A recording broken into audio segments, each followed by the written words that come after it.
بسم الله الرحمن الرحيم. الحمد لله نحمده ونستعينه ونستغفره ونؤمن به ونتوكل عليه ونعوذ بالله من شرور أنفسنا ومن سيئات أعمالنا من يهده الله فلا مضل له ومن يضلله فلا هادي له ونشهد أن لا إله إلا الله وحده لا شريك له ونشهد أن سيدنا ومولانا محمدا عبده ورسوله. أما بعد، فقد قال النبي صلى الله عليه وسلم: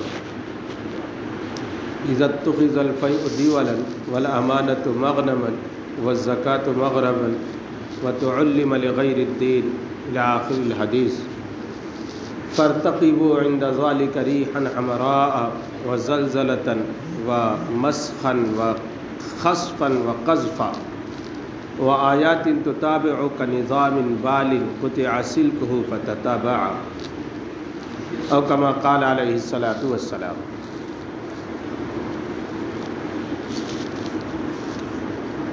جو لوگ پیچھے ہیں وہ نمازیوں کا خیال کر کے آگے آ جائیں. ویسے ہر بار اعلان کیا جاتا ہے کہ جمعہ کی جب جماعت ہو جائے پہلی تو سنت اپنے گھروں پہ جا کر کے پڑھیں، لیکن وہ لوگ پہلی ہی صف میں نیت باندھنا چاہتے ہیں تاکہ پیچھے والے آ نہ سکیں. جب دوسری جماعت ہونی ہے تو پیچھے والوں کو موقع دینا چاہیے. آپ اپنے گھروں پہ جا کر کے سنتیں پڑھ لیں یا کہیں اور سنت پڑھ لیں. ضروری نہیں ہے کہ سنت مسجد میں پڑھی جائے. مساجد فرائض کے لیے، فرض جماعت ابھی بہت سارے لوگوں کی باقی ہے، ان کو دوسری جماعت میں شامل ہونا ہے. یاسین بھائی کہتے ہیں ہم ہر ہفتہ اعلان کرتے ہیں، کتنے لوگوں سے کہا. جی ہر بار کوئی بات کہنے کی ضرورت تھوڑی نہیں ہوتی. کوئی چھوٹے بچے ہیں، آپ کی ڈنڈا مار کے سمجھایا جائے گا.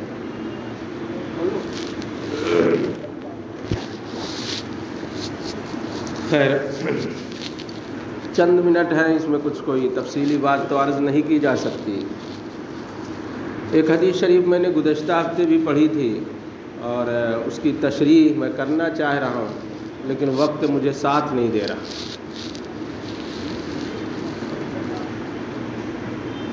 حضور پاک صلی اللہ علیہ وسلم نے 15 برائیاں وہ گنائی ہیں جو پائی تو تقریباً ہر زمانے میں ہو جاتی ہیں. وہ 15 برائیاں ہر زمانے میں تقریباً پائی جاتی رہی ہیں، لیکن فرمایا جب ان کی کثرت ہو جائے، کثرت کے ساتھ جب برائیاں پائی جانے لگے تو پھر فرمایا حل بہم البلاء، امت پر مصیبتوں کے پہاڑ ٹوٹ پڑیں گے، امت پر مصائب آئیں گے. اگر وہ 15 خصلتیں امت کے اندر پائی جاتی ہیں تو فرمایا فارتقبوا عند ذلک ریحا حمراء، اس وقت سرخ آندھیوں کا انتظار کرو، زلزلے آنے کا انتظار کرو، لوگوں کی صورتیں مسخ ہو جانے، بدل جانے کا انتظار کرو. کسی کو بندر بنا دیا جائے، کسی کو سور بنا دیا جائے، زمین کے دھس جانے کا انتظار کرو، اور آسمان سے پتھروں کی بارش کا انتظار کرو، اور ان علامات کا، ان نشانیوں کے ظہور کا انتظار کرو جو اس طرح پے در پے اور لگاتار ظاہر ہوگی جیسے پرانے ہار کا دھاگا ٹوٹ جائے تو اس کی موتیاں لگاتار گرنے لگتی ہیں. وہ 15 چیزیں کیا ہے اس کی تفصیل مختصراً مجھے عرض کرنی ہے. فرمایا اذا اتخذ الفیء دولا، جب مال غنیمت کو آپس میں لین دین کا سامان بنا دیا جائے. مال غنیمت جو جہاد کے نتیجے میں مال حاصل ہوتا تھا وہ ہر مجاہد کا حصہ ہوتا تھا، اس میں ہر شخص کا حصہ ہوتا. لیکن اگر ایسا ہو جائے کچھ مالدار لوگ اور کچھ صاحب ثروت لوگ، کچھ صاحب منصب لوگ اس کو آپس میں تقسیم کر لیں اور دوسروں کا حق نہ دیں. آج کے زمانے میں سرمایہ داری کا پورا نظام اسی پر کھڑا ہے. کہ جو صاحب مال ہے وہ صاحب مال ہے اور جو غریب ہے اس تک مال نہ پہنچنے پائے۔ اسلامی نظام کے اندر دولت کی تقسیم کا یہ طریقہ کار نہیں ہے کہ جس کے پاس مال ہو وہ دبا کر کے اسے بیٹھے، بلکہ اللہ نے مال کے تقسیم کا طریقہ بتایا۔ یہ تو خدا کا نظام بنایا ہوا ہے کہ کچھ لوگ دنیا کے اندر مالدار رہیں، کچھ لوگ غریب رہیں۔ اگر اللہ تعالیٰ چاہتا تو سارے لوگوں کا پکا پکایا کھانا دونوں ٹائم تمہارا آ جائے گا، ہر ایک کو ملے گا بانٹ کر کے 2 روٹی، نہ کوئی مالدار ہوتا نہ کوئی غریب ہوتا، سب کے حصے کا کھانا آ جاتا۔ اللہ اس کے کرنے پر بھی قادر تھا، لیکن اللہ نے جو اتنا مضبوط نظام بنایا ہے، سورج کی روشنی سے لے کر کے بارش اور پانی اور کھیتی اور پیداوار، اور پھر اس کے نتیجے میں تقسیم دولت کی، کسی کو زیادہ کسی کو کم، وہ سب بڑی مصلحتوں کے تحت اللہ نے کیا ہے اس نظام کو چلانے کے لیے۔ لیکن اللہ کا قانون اس سلسلے میں پھر یہ ہے کہ دیکھو دولت کسی کو زیادہ ملے گی کسی کو کم ملے گی، جس کے پاس زیادہ ہے وہ یہ نہ سمجھے کہ وہ اسی کا حصہ ہے، اس کو کئی لوگوں کا حصہ دیا جاتا ہے اور اس کو کہا جاتا ہے کہ تم زکوٰۃ نکالو، صدقات کے ذریعے سے غریبوں کی مدد کرو، اور بھی وآتوا حقہ یوم حصادی، کٹائی کے دن کھیتیوں کا حق ادا کرو، اور جو حقوق رکھے گئے ہیں لوگوں کے، اقربا کے، رشتہ داروں کے، پڑوسیوں کے، ان کو ادا کرو۔ یہ دولت کے ذریعے سے اللہ کے احکامات پورے کیے جائیں تو مال پھر آپسی لین دین کا سامان نہیں ہوگا، سرمایہ دارانہ نظام نہیں ہوگا، چند لوگوں کے درمیان دولت دائر ہو کر کے نہیں رہے گی، دولت تقسیم ہوگی خدا کی۔ پھر فرمایا والامانۃ مغنما، یہ تو پہلا کام ہے جو دولت کے سلسلے میں بے احتیاطی ہوتی ہے۔ دوسرے یہ کہ لوگوں کے اندر سے امانت نکل جائے گی اور امانت میں خیانت کی جانے لگے گی، لوگ امانت کو مال غنیمت سمجھیں گے۔ کسی کے پاس روپیہ رکھ دیا گیا امانت کا کہ یہ میرا روپیہ ہے، ذرا اس کو آپ سنبھال کے رکھو، 2-4-10 دن میں مجھے دے دینا، وہ اس کو مال غنیمت سمجھتا ہے، مال مفت دلے بے رحم خرچ کرو، اور بعد میں آئے گا تو کہہ دیں گے کہ صاحب کہاں آپ نے میرے کو دیا تھا، یا آپ نے دیا تھا ضائع ہو گیا، کہ میں کیا کر سکتا ہوں، چور لوگ لے گئے۔ ابھی آج کا مسئلہ یہ ہے کہ صاحب امانت کے سلسلے میں کس پر اعتماد کیا جائے؟ جسے بہت نیک اور شریف سمجھا جاتا ہے اس کو امانت آپ دے کر کے دیکھ لو۔ چھوٹی چھوٹی امانتوں کے سلسلے میں خیانت اور بے ایمانی عام ہو چکی۔ والامانۃ مغنما والزکوٰۃ مغرما، اور فرمایا زکوٰۃ کو تاوان سمجھا جانے لگے گا۔ قرب قیامت کی یہ سب علامتیں ہیں کہ زکوٰۃ کو تاوان سمجھا جانے لگے گا، بوجھ سمجھ کر کے دے گا زکوٰۃ۔ زکوٰۃ دینا اس کے دل پر بڑا گرا گزرتا ہے اور بڑی محنت سے بیچارہ نکالتا، 2.5% نکالنا ہے، اور اسے خوش ہونا چاہیے کہ اللہ نے مجھے اس قابل بنایا کہ میں زکوٰۃ دینے کے قابل ہوں، اور خوشی کے ساتھ وہ 2.5% جو جس خدا نے 100 دیا اس میں سے 2.5 مانگ رہا ہے۔ اس لیے قرآن نے بار بار کہا وَأَنفِقُوا مِمَّا رَزَقْنَاكُمْ، اس مال میں سے خرچ کرو جو میں نے دیا ہے۔ تم یہ کہیں نہ سمجھنا کہ میرا مال ہے اور مجھے کہا جا رہا ہے خرچ کرنے کے لیے، میں نے کمایا محنت کر کے، میرا مال اور میں خرچ کروں، تب پھر بوجھ ہوتا ہے آدمی پر کہ میرا مال محنت کا کمایا ہوا میں کیسے دے دوں۔ ٹھیک ہے محنت کا کمایا ہوا تو اس دنیا میں کون محنت نہیں کرتا صاحب، محنت تم کرتے ہو تمہیں مل جاتا ہے، کوئی اور محنت کرتا ہے نہیں پاتا ہے، اس کا مطلب ہے کہ دینے والا کوئی اور ہے، جو تمہیں دے دیتا ہے دوسرے کو محنت کے بعد بھی نہیں دیتا ہے، وہ خدا کی مرضی ہے کس کو ملنا ہے کس کو نہیں ملنا ہے۔ روز ازل خدا نے ہر ایک کا مقدر تقسیم کر دیا، تمہیں ملا ہے تو خوشی کے ساتھ زکوٰۃ نکالنی چاہیے، اسے بوجھ نہیں سمجھنا چاہیے۔ اب آپ کہیں گے مولوی صاحب ہم لوگ تو زکوٰۃ پوری نکالتے ہیں، آپ ہم کو ہی سناتے ہیں۔ میں حدیث شریف کا وہ ٹکڑا آپ کے سامنے پیش کرتا ہوں کہ اللہ کے نبی نے فرمایا کہ اگر اللہ تعالیٰ اگر دنیا کے غریبوں کی ضرورت 2.5% سے پوری نہ ہوتی تو اللہ تعالیٰ کو معلوم تھا وہ 5% کر دیتا۔ اللہ کو معلوم ہے کہ اگر دنیا میں ہم نے اتنی دولت اتاری ہے کہ اس کا 2.5% لوگ نکال دیں حساب کر کے انصاف کے ساتھ، تو دنیا کے سارے غریبوں کی ضرورت پوری ہو جائے گی۔ تو کیا ہو رہی پوری؟ اس کا مطلب یہ ہے کہ ہم کہیں گڑبڑ کر رہے ہیں۔ تبھی تو دنیا کے غریبوں کی ضرورت پوری نہیں ہو پا رہی۔ اللہ کو تو معلوم تھا اور اللہ نے اپنے علم کے مطابق 2.5% مقدر کیا تھا، متعین کیا تھا کہ یہ 2.5% اگر صحیح نکالے جائیں تو دنیا کے غریبوں کی ضرورت پوری ہو جائے، لیکن نہیں ہو پا رہے۔ اللہ کے یہاں سے حساب میں گڑبڑی نہیں ہوئی ہے، ہمارے یہاں سے حساب میں گڑبڑی ہو رہی، ہم وہ 2.5% پورا صحیح نہیں نکالتے۔ اور اللہ معاف کرے، ایک بڑا طبقہ تو وہ ہے جو جانتا ہی نہیں کہ ان مالوں پر بھی زکوٰۃ آئے، اس کے پاس مال ہے لیکن اسے پتہ بھی نہیں کہ یہ اس پر زکوٰۃ آئے گی اور اس پر ہم کو زکوٰۃ دینا ہے۔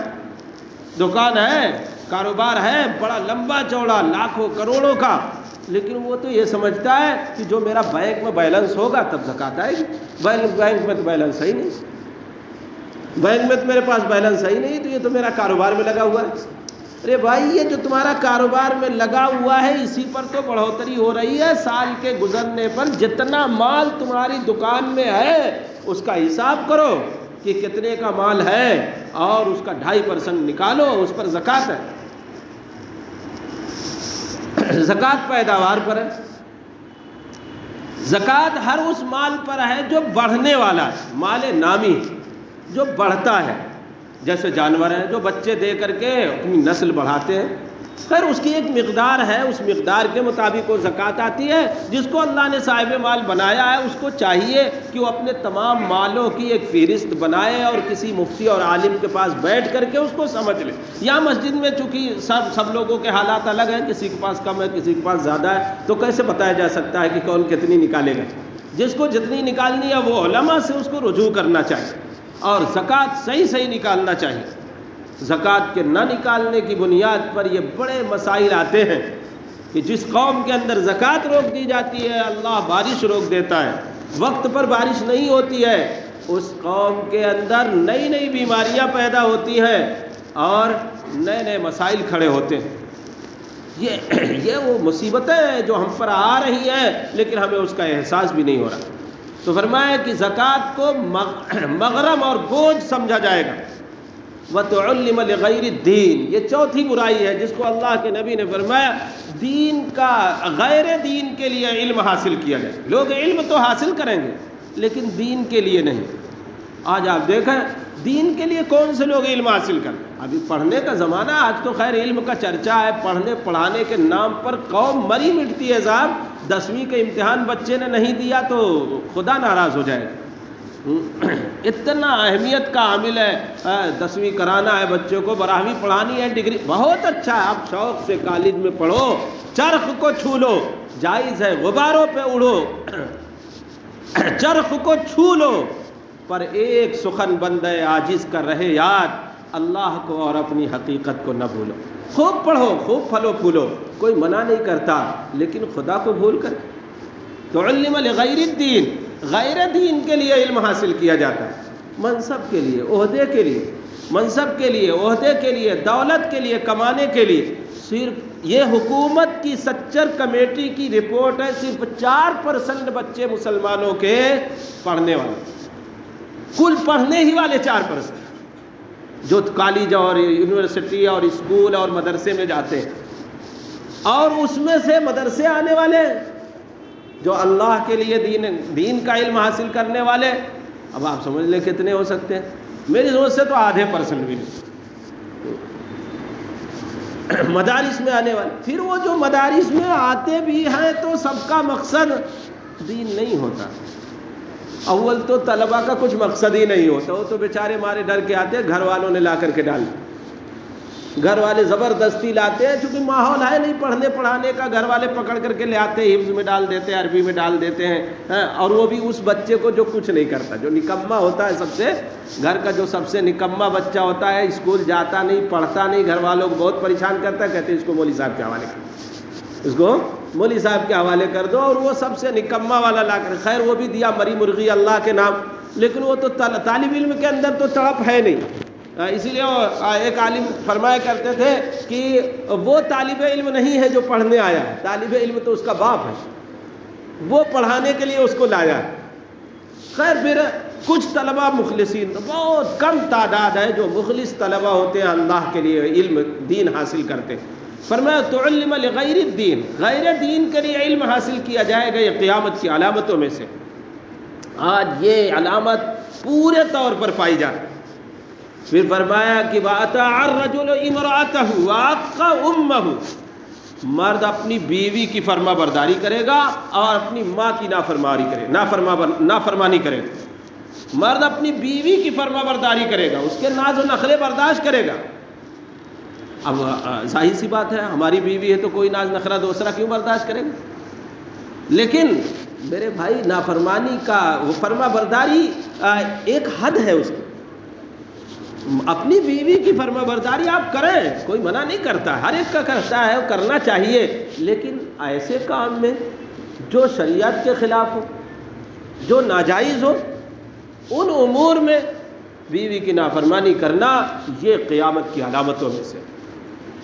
جو اس کی جائز خواہشات ہیں، جو جائز امور ہیں، اس میں اس کی فرما برداری کی جائے، اللہ کو ناراض کر کے، اللہ کے رسول کے طریقے کو چھوڑ کر کے بیویوں کے حکموں کی نافرمانی نہیں کی جائے۔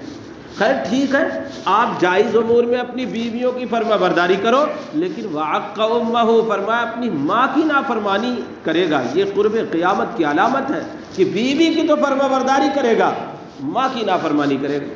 بھائی ٹھیک ہے، بیوی کی فرما برداری کرتے ہو تو ماں کی نافرمانی کیوں کرتے ہو؟ ماں کی بھی فرما برداری کرو نا، دونوں کے لیے ایک حد ہے۔ ماں کی فرما برداری ماں کے حدود میں رہ کر کے جو اس کے حقوق ہیں وہ اس کو ادا کیے جائے، اور جو بیوی کے حقوق ہیں وہ اس کو ادا کیے جائے۔ لیکن مسئلہ یہ ہے کہ یہاں ہر ماں نالا ہے اپنے بچے سے کہ میرا بچہ شادی ہونے کے بعد پھر میرے حقوق کی رعایت نہیں کرتا ہے، مجھے خرچ نہیں دیتا ہے، بلکہ بعضوں کی شکایت تو یہاں تک آتی ہے صاحب ماں کو مارتے بھی ہیں، گالیاں بھی دیتے ہیں، ستاتے بھی ہیں۔ آپ خود اپنے دلوں پہ ہاتھ رکھ کر کے اپنے معاشرے کو دیکھ لیں، مجھے کہنے کی ضرورت نہیں ہے کہ آپ کے معاشرے میں ہوتا کیا ہے، ہمارے گھروں میں ہوتا کیا ہے، ماؤں کی فرما برداری کتنی کی جاتی ہے۔ بچوں کے اندر اس طرح کی مزاج، اس طرح کا اور اس طرح کی طبیعت پیدا ہو رہی ہے کہ وہ ماں باپ سے بیگانہ ہوئے چلے جا رہے ہیں، اور اس کو مطلب سائنٹیفک طریقے سے باقاعدہ ڈیولپ کیا جا رہا ہے اس طرح ان کے مزاج کو کہ بچوں کا ذہن وہ ماں باپ سے باغیانہ ہو۔ اس لیے اللہ کے نبی نے دوسرا جملہ ارشاد فرمایا کہ وَأَدْنَىٰ صَدِيقَهُ وَأَقْصَىٰ أَبَاهُ، وہ اپنے دوستوں کو تو قریب کرے گا، اپنے باپ کو دور کرے گا۔ ماں کی فرما برداری، ماں کی نافرمانی کرے گا، اس کا یہ مطلب نہیں ہے کہ خالی ماں کی نافرمانی نہ کرے، باپ کی کرے، لیکن ماں کی لوگ زیادہ نافرمانی کرتے ہیں، اس لیے جو ہے اس کو تذکرہ آپ صلی اللہ علیہ وسلم نے فرمایا۔ اور جوانوں کا مسئلہ یہ ہے کہ صاحب ان کے پاس ماں باپ کے لیے وقت نہیں، اور ساری کام کے لیے، ساری دوستوں کے لیے وقت ہے، کاروبار کے لیے وقت ہے، ماں باپ کے لیے ان کے پاس وقت نہیں۔ دنیا کا عالمیہ تو یہاں تک ہے صاحب، کبھی میں نے سنایا ہوگا کہ یورپ کی ایک عدالت میں ماں نے مقدمہ دائر کیا کہ میرے بچے نے کتا پال رکھا ہے اور اپنے کتے کے ساتھ وہ ٹائم دیتا ہے، برابر اس کو کھلاتا پلاتا ہے، لیکن کئی ہفتے ہو جاتے ہو میرے پاس نہیں آتا، مجھے ٹائم نہیں دیتا، کہتا ہے میرے پاس ٹائم نہیں۔ اور کورٹ نے یہ فیصلہ کیا کہ چونکہ کتا اس نے پالا ہے اس لیے اس کو دیکھنا اس کی ذمہ داری ہے، ماں کے پاس جانا اس کی ذمہ داری نہیں۔ دیکھ رہے ہیں یہ صورتحال ہے ماؤں کے ساتھ اور باپوں کے ساتھ جو کچھ ہو رہا ہے۔ آپ خود دیکھیں معاشرے میں کہ آپ اپنے باپ کے ساتھ کتنی دیر بیٹھتے، جس کا بوڑھا باپ ہے وہ کتنا وقت دیتا ہے۔ ابھی تو ایک اور فیشن چل گیا ہے، اللہ کی پناہ، ماں باپ کو اولڈ ہوم، کیا کہتے ہیں اس کو، اولڈ ہوم میں ڈال، یعنی ان کو جیسے یتیم خانہ ہوتا ہے ہمارے یہاں، یتیم بچوں کو لے جا کر کے ڈال دیا جاتا تھا۔ پہلے تو یہ چیزیں تھی یورپ میں، پھر ظاہر سی بات وہاں سے ڈیولپ ہو کر کے وہ چیزیں یہاں آتی ہیں۔ ہمارے پڑوس کے ملک میں بھی اولڈ ہوم کھل گیا، اور ہمارے ملک میں بھی اب کئی جگہوں پر اس کا رواج ہو رہا ہے، بڑے شہروں کے اندر، کہ یہ بوڑھے ہیں بیٹھ کر کے گھر میں بیویوں کو ستاتے ہیں، ان کو لے جا کر کے اولڈ ہوم میں ڈالتے ہیں، اور وہاں یہ بوڑھے لوگ، اب صاحب بتاؤ جہاں خالی بوڑھے بیچارے جمع ہو جائیں گے، چلو ٹھیک ہے آپ مہینے کا کچھ پیسہ جمع کر دیتے ہو، اس کی بنیاد پر وہ خدمت کریں۔ ارے جو باپ اپنے بیٹے کا چہرہ دیکھنا چاہتا ہے صبح شام، اس بیٹے کو اگر کوئی اچھی سروس بھی دے دے گا تو اس کا دل کیا بولے گا؟ جس نے بچپن میں آپ کو پالا اور جو اپنے کلیجے پر اپنے سینے پر آپ کو سلاتا تھا، راتوں رات آپ اس کے پیٹ پر سوتے تھے، آج اس باپ کو آپ لے جا کر کے اولڈ ہوم میں ڈال کر کے چلے آئے۔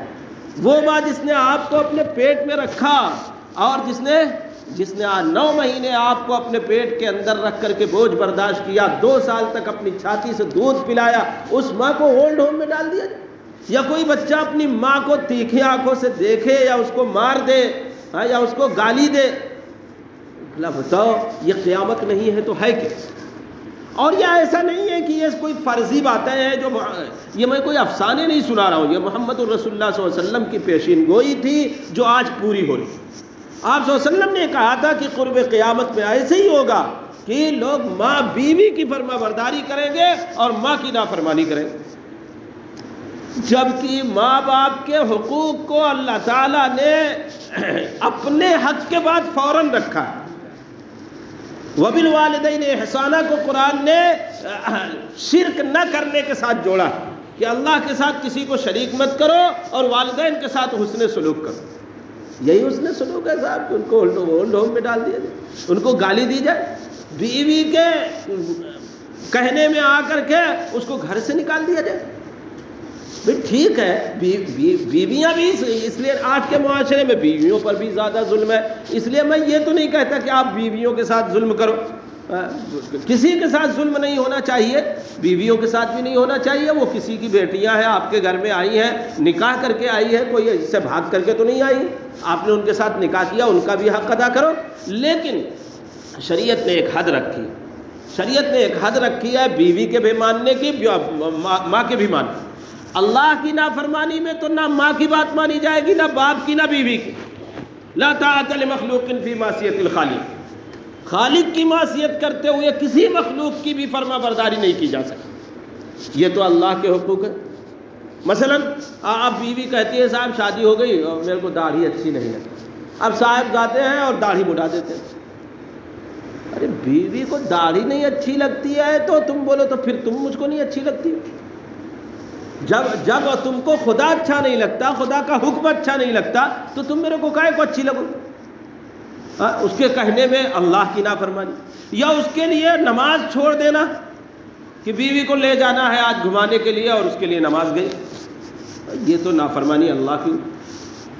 یا یہ کہ بیوی کے کہنے کی وجہ سے ماں کے ساتھ ظلم، باپ کے ساتھ ظلم، یہ سب چیزیں جو ہے یہ معاشرے کا ناسور ہے، جو سماج کو کھوکھلا کر دینے والی چیزیں ہیں اور قرب قیامت کی علامت۔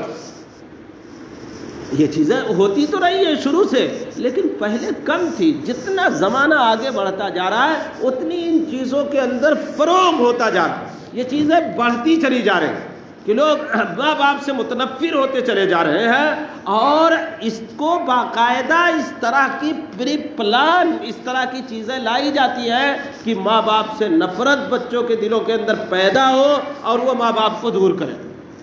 اور یہ میں نے 5 یا 6 برائیاں بیان کی ہے، کل 15 برائیاں بیان کی گئی ہے حدیث شریف کے اندر، کہ جب یہ 15 چیزیں اس معاشرے کے اندر پالی جائیں تو پھر فرمایا فَارْتَقِبُوا عِنْدَ ذَلِكَ رِيحًا حَمْرَاءَ، تو اس وقت میں جب یہ 15 چیزیں معاشرے کے اندر پائی جائیں، اس میں سے میں نے گنایا کہ مال فے کو لین دین کا سامان بنا لیا جائے، امانت کو غنیمت سمجھا جائے، زکوٰۃ کو بوجھ سمجھا جائے، غیر دین کے لیے علم حاصل کیا جائے، اور آدمی اپنی بیوی کی فرما برداری کرے، ماں کی نافرمانی کرے، اور اپنے دوست کو قریب کرے اور اپنے باپ کو دور کرے، تو اس وقت پھر سمجھو کہ اللہ کی طرف سے تم پر مصیبتیں اور بلائیں نازل ہوگی۔ اب جو مصیبتیں اور بلائیں آ رہی ہیں تو یہ کوئی نئی چیز نہیں ہے، محمد رسول اللہ صلی اللہ علیہ وسلم کی پیشین گوئی کے مطابق ہے، اور بقیہ چیزوں کی انشاءاللہ تفصیل میں اگلے ہفتے عرض کروں گا۔ اللہ تعالی ہم سب کو عمل کی توفیق عنایت فرمائے۔ وما علینا الا البلاغ۔